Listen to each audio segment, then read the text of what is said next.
ನಮಸ್ಕಾರ ಎಲ್ಲರಿಗೂ. ಬನ್ನಿ, ಇವತ್ತು ನಾವು ಹಿಮಾಲಯದ ಅತ್ಯಂತ ಪವಿತ್ರ ಕ್ಷೇತ್ರಗಳಲ್ಲಿ ಒಂದಾದ ಕೇದಾರನಾಥದ ಬಗ್ಗೆ ಒಂದು ಅದ್ಭುತವಾದ ಕಥೆಯನ್ನ ಕೇಳೋಣ. ಇದು ಕೇವಲ ಒಂದು ದೇವಸ್ಥಾನದ ಕಥೆಯಲ್ಲ. ಇದರಲ್ಲಿ ಪಾಪ, ಪ್ರಾಯಶ್ಚಿತ್ತ, ದೈವಿಕ ಪರೀಕ್ಷೆ ಹೀಗೆ ಎಲ್ಲವೂ ಇದೆ. ಮೊದಲಿಗೆ ಒಂದು ಪ್ರಶ್ನೆ. ಸಾಮಾನ್ಯವಾಗಿ ಶಿವಲಿಂಗಗಳು ಉರುಳೆ ಆಕಾರದಲ್ಲಿ ಇರ್ತವೆ ಅಲ್ವಾ? ಆದ್ರೆ ಕೇದಾರನಾಥದಲ್ಲಿರೋ ಲಿಂಗ ಮಾತ್ರ ವಿಶಿಷ್ಟವಾದ ಒಂದು ತ್ರಿಕೋಣ ಆಕಾರದಲ್ಲಿದೆ. ಯಾಕೆ ಹೀಗೆ? ಈ ಒಂದು ವಿಚಿತ್ರ ಆಕಾರದ ಹಿಂದಿರೋ ರಹಸ್ಯ ಏನು? ಬನ್ನಿ, ಈ ಪ್ರಶ್ನೆಯೇ ನಮ್ಮನ್ನ ಇವತ್ತಿನ ಕಥೆಯೊಳಗೆ ಕರ್ಕೊಂಡೋಗುತ್ತೆ. ಈ ಕಥೆಯ ಮೂಲಕ್ಕೆ ಹೋದ್ರೆ ನಾವ್ ಸಿಗೋದು ಪಾಂಡವರ ಹತ್ರ. ಕುರುಕ್ಷೇತ್ರ ಯುದ್ಧದಲ್ಲಿ ಅವರು ಗೆದ್ದಿದ್ದು ನಿಜ. ಆದ್ರೆ ಆ ಗೆಲುವಿನ ಜೊತೆಗೆ ತಮ್ಮ ಸ್ವಂತ ಬಂಧುಗಳನ್ನ, ಗುರುಗಳನ್ನ ಕೊಂದ ಪಾಪದ ಹೊರೆ ಕೂಡ ಅವರ ಮೇಲಿತ್ತು. ಆ ಗೆಲುವು ಅವರಿಗೆ ಖುಷಿಗಿಂತ ಹೆಚ್ಚಾಗಿ ನೋವನ್ನೇ ಕೊಟ್ಟಿತ್ತು. ಶಾಸ್ತ್ರಗಳ ಪ್ರಕಾರ ಪಾಂಡವರಿಗೆ ತಗುಲಿದ್ದು ಗೋತ್ರ ಹತ್ಯಾ ದೋಷ. ಅಂದ್ರೆ ಇದು ಸ್ವಂತ ರಕ್ತ ಸಂಬಂಧಿಗಳನ್ನೇ ಕೊಂದಿದ್ದಕ್ಕೆ ಬರುವಂಥ ಒಂದು ಮಹಾಪಾಪ. ಇದು ಅವರ ಆತ್ಮವನ್ನೇ ಕುರಿಯುವೊಂದು ದೊಡ್ಡ ಭಾರವಾಗಿತ್ತು.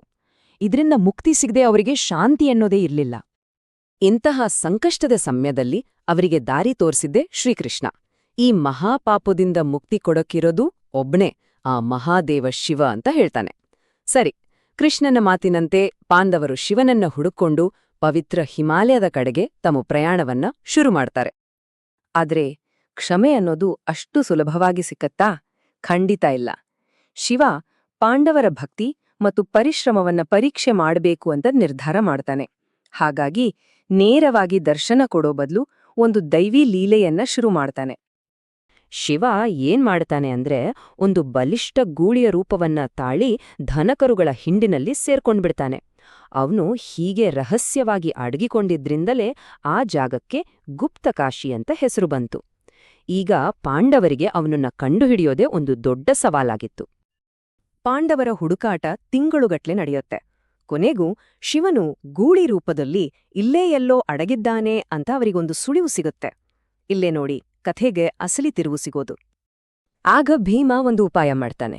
ಅವನು ತನ್ನ ದೇಹವನ್ನ ಬೃಹದಾಕಾರವಾಗಿ ಬೆಳೆಸಿ 2 ಪರ್ವತಗಳ ಮೇಲೆ ಕಾಲಿಟ್ಟು ನಿಲ್ತಾನೆ.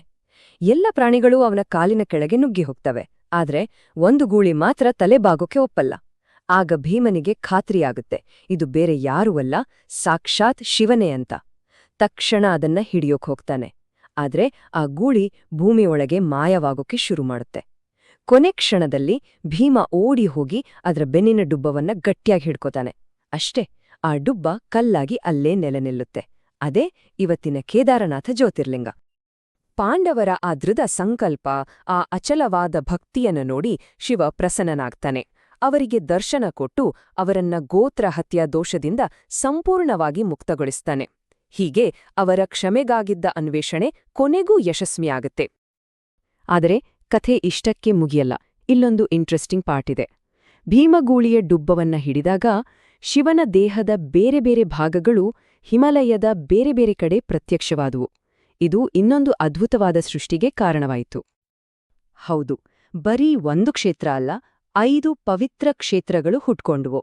ಇವನ್ನೇ ನಾವು ಒಟ್ಟಾಗಿ ಪಂಚಕೇದಾರ ಅಂತ ಕರೆಯೋದು. ಪ್ರತಿಯೊಂದು ಕ್ಷೇತ್ರವು ಶಿವನ ದೈವಿಕ ರೂಪದ ಒಂದೊಂದು ಭಾಗವನ್ನ ಪ್ರತಿನಿಧಿಸುತ್ತೆ.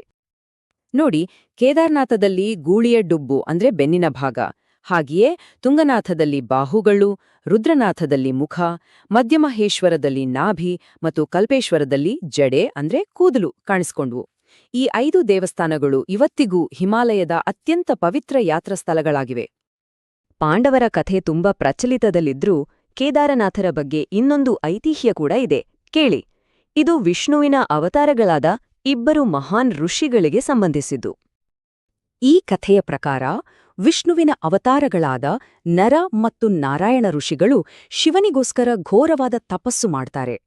ಅವರ ಭಕ್ತಿಗೆ ಮೆಚ್ಚಿ ಶಿವ ಪ್ರತ್ಯಕ್ಷನಾದಾಗ ಅವರು, ಸ್ವಾಮಿ, ಲೋಕ ಕಲ್ಯಾಣಕ್ಕಾಗಿ ನೀವು ಜ್ಯೋತಿರ್ಲಿಂಗದ ರೂಪದಲ್ಲಿ ಇಲ್ಲೇ ಶಾಶ್ವತವಾಗಿ ನೆಲೆಸಬೇಕು ಅಂತ ಬೇಡಿಕೊಳ್ತಾರೆ.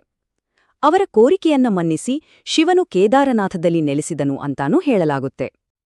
ಸೊ ನಾವು ಶುರು ಮಾಡಿದ ಪ್ರಶ್ನೆಗೆ ಈಗ ಉತ್ತರ ಸಿಕ್ತು ಅಲ್ವಾ? ಕೇದಾರನಾಥ ಲಿಂಗದ ಆ ವಿಶಿಷ್ಟ ತ್ರಿಕೋಣ ಆಕಾರದ ಹಿಂದಿನ ರಹಸ್ಯ ಏನು ಅನ್ನೋದು ಈಗ ನಮಗೆ ಗೊತ್ತು. ಅದು ಕೇವಲ ಒಂದು ಕಲ್ಲಲ್ಲ, ಅದು ಪಾಂಡವರ ಅಚಲವಾದ ಭಕ್ತಿಗೆ ಮೆಚ್ಚಿ ಗೂಳಿ ರೂಪದಲ್ಲಿ ಶಿವ ಕೊಟ್ಟ ದರ್ಶನದ ಪ್ರತೀಕ. ಅಷ್ಟೇ ಅಲ್ಲ, ಈ ಕಥೆಗಳು ನಮಗೆ ಇನ್ನೊಂದನ್ನು ಹೇಳ್ತವೆ. ಪಾಂಡವರ ಕಥೆ ನಾವು ಮಾಡಿದ ತಪ್ಪಿಗೆ ಪ್ರಾಯಶ್ಚಿತ್ತ ಅನ್ನೋದು ಎಷ್ಟು ಮುಖ್ಯ ಅಂತ ತೋರಿಸುತ್ತೆ. ಕ್ಷಮೆ ಅನ್ನೋದು ಸುಲಭವಾಗಿ ಸಿಗಲ್ಲ, ಅದಕ್ಕೆ ದೃಢ ಸಂಕಲ್ಪ ಮತ್ತು ಕಠಿಣ ಪರಿಶ್ರಮ ಬೇಕು ಅನ್ನೋದನ್ನ ಇದು ಹೇಳುತ್ತೆ. ಕೊನೆಗೆ ಎರಡೂ ಕಥೆಗಳು ಹೇಳೋದು ಒಂದೇ ಸತ್ಯ: ದೇವರು ಭಕ್ತರನ್ನ ಪರೀಕ್ಷೆ ಮಾಡ್ತಾನೆ, ಆದ್ರೆ ಅಚಲವಾದ ನಂಬಿಕೆಯನ್ನ ಯಾವತ್ತೂ ಕೈಬಿಡಲ್ಲ. ಹಾಗಾಗಿ ಕೇದಾರನಾಥದ ಆ ಲಿಂಗ ಕೇವಲ ಪೂಜಿಸುವ ಒಂದು ಮೂರ್ತಿಯಲ್ಲ, ಅದು ಪಶ್ಚಾತ್ತಾಪ, ಪರಿಶ್ರಮ ಮತ್ತು ಅಚಲವಾದ ನಂಬಿಕೆಯ ಶಕ್ತಿಯ ಒಂದು ಶಾಶ್ವತ ಸಂಕೇತ.